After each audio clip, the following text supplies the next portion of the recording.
الحمد لله والصلاة والسلام على رسول الله محمد بن عبد الله صلى الله عليه وسلم وعلى آله وأصحابه أجمعين أما بعد.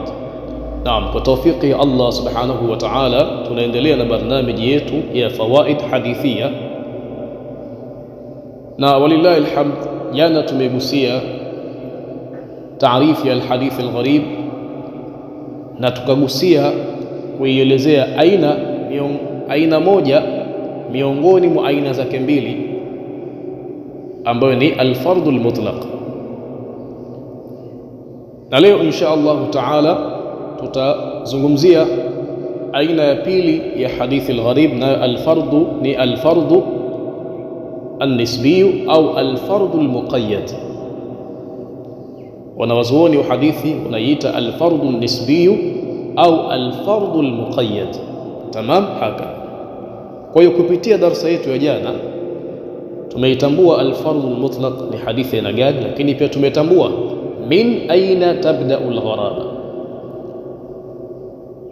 ni kuanzia wapi inahukumiwa ile sifa ya gharaba katika hadithi, na tukaona kwamba sifa ya algharaba inahukumiwa fi asli alisnad, kuanzia katika ncha ya kwanza ya sanad, nayo ncha hiyo ni as-sahabi, ni yule sahaba ambaye anapokuja tabi'i kuipokea hadithi kwa sahaba huyo na tabi'i huyo akaipokea hadithi hiyo peke yake katika ile tabaka yake, tamam, basi na kupokelewa na mpokezi mwingine yoyote katika tabaka ya tabi'i huyo, hadithi hiyo ndiyo itaitwa al-fardhu al-mutlaq. Tamam, haka. Sasa kabla tujaingia katika kuiangalia al-fardhu nisbi au al-fardhu al-muqayyad, ningependa tuisome pia taarifi alfardhu almutlaq ili tuweke farq, tuweke utenganisho kati ya hizi aina mbili za hadithi gharib, kiasi tupate taarifu ya hadithi algharib, pia tupate taarifu ya aina zake mbili, ambazo aina ya kwanza ni alfardhu almutlaq na aina ya pili ni alfardhu nisbi au alfardhu almuqayyad. Tamam, haka. Alfardhu almutlaq kwa mujibu wa maelezo yetu ya jana, taarifu yake itakuwa ni huwa ma rawahu rawin wahidun ani sahabi, huwa ma rawahu rawin wahidun ani sahabi. Na unaweza ukaongeza kitu ukasemaje, huwa ma rawahu alfardhu almutlaq, huwa ma ni ile hadithi ambayo rawahu ameipokea rawin wahidun, mpokezi mmoja, min jami'i ruwat, basi na kupokelewa na wapokezi wote wale ambao nini waliopo katika tabaka yake, ani sahabi, kutoka kwa nani? Kwa sahaba. Alfardhu almutlaq huwa ma rawahu rawin wahidun, ni ile hadithi aliyoipokea mpokezi mmoja, min jami'i ruwat, basi na kupokelewa na wapokezi wengine wote katika tabaka yake, ani sahabi, kutoka kwa sahaba. Hiyo ndio alfardhu almutlaq. Tamam, haka. Hapo tutakuwa tumepata taarifu ya alfardhu almutlaq, taarifu min jami'un mani'un. Kisha tunaingia katika kuisoma taarifu ya alfardhu nisbi au alfardhu almuqayyad, kisha tutaifanyia sharh hii taarifu yake. Tamam, haka. Alfardhu nisbi au alfardhu almuqayyad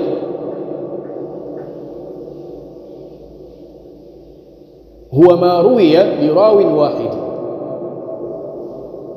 huwa ma ni ile hadithi ambayo ruwiya birawin wahidin, iliyopokelewa na mpokezi mmoja, fi asli isnad, au fi athnaihi.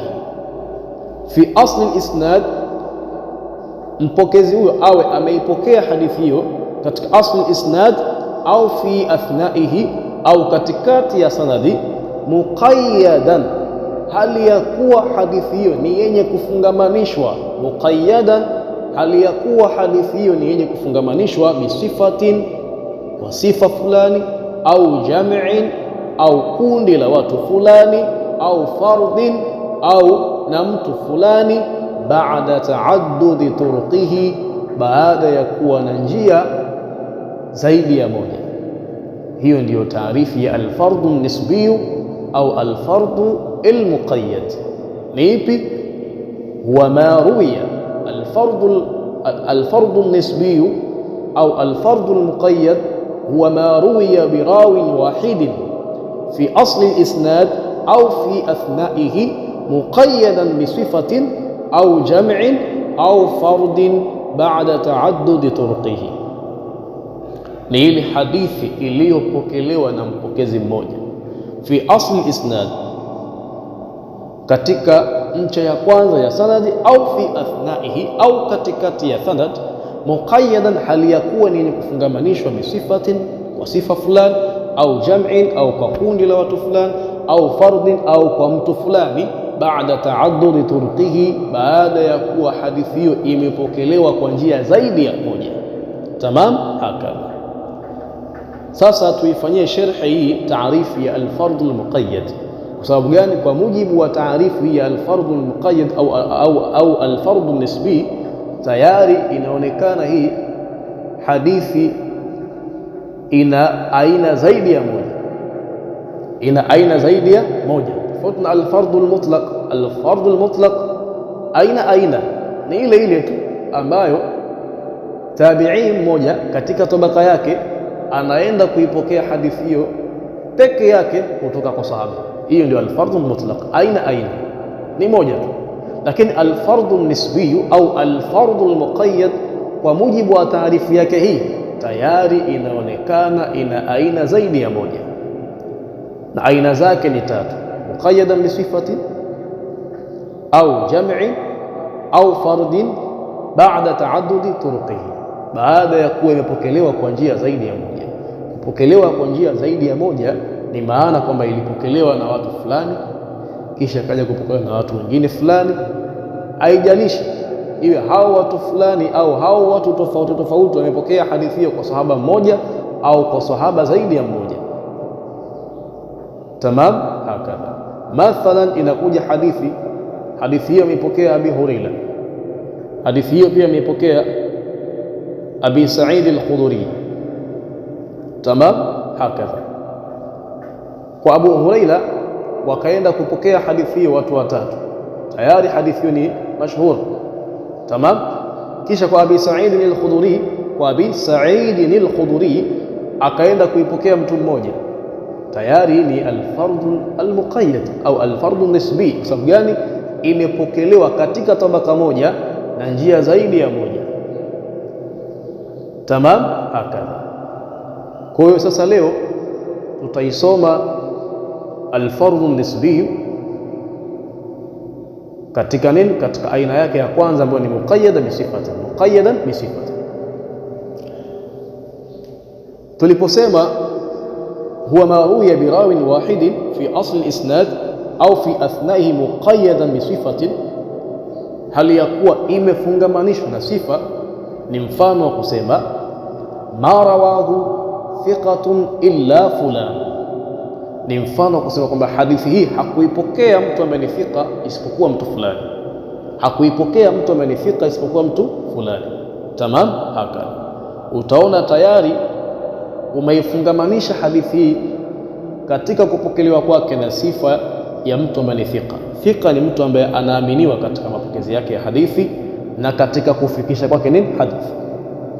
Tamam, anaaminiwa katika kupokea hadithi na kufikisha hadithi. Tamam, haka. Na hadithi hii imetokea ni ile hadithi ambayo inamuelezea Mtume sallallahu alaihi wasallam. Hadithi hii ameipokea Waqid al-Laythi lakini pia akaja kuipokea na Aisha radhiyallahu anha. Tamam, hakadha. Inasemaje hadithi? Kana Rasulullah sallallahu alayhi wasallam yaqra'u fil adha wal fitri biqaf, alikuwa Mtume sallallahu alayhi wasallam yaqra'u, akisoma baada ya Fatiha, fil adha, katika idi, katika swala ya idi ya adha, wal fitri, na katika swala ya idi al-fitri alikuwa akisoma Qaf, surat Qaf, sura ya 6 ambayo ipo katika juzuu ya 26, Qaf wal Qur'anul Majid. Tamam. Lakini waqtarabat as-sa'at, pia alikuwa akisoma na waqtarabat as-sa'at, akimaanisha suratul Qamar. Tamam, hakadha. Sasa hii hadithi ya kana sallallahu alayhi wasallam yaqra'u fil adha wal fitri biqaf waqtarabat as-sa'atu imepokelewa na sahaba zaidi ya mmoja. Mfano wake amepokea Waqid al-Laythi na akaipokea pia na Aisha radhiyallahu anha. Tamam, hakadha. Sasa katika wale wapokezi ambao walipokea hadithi hii, hakuipokea hadithi hii thika isipokuwa mtu mmoja. Hakuipokea hadithi hii thika, kwa maana hakuipokea hadithi hii mtu ambaye anaaminika katika kupokea hadithi na kufikisha hadithi isipokuwa mtu mmoja. Tamam, hakadha. Naye ni Dhamra ibn Sa'id al-Mazini. Huyo thika aliyepwekeka katika kuipokea hadithi hii ni Dhamra ibn Sa'id al-Mazini. Dhamra ibn Sa'id al-Mazini.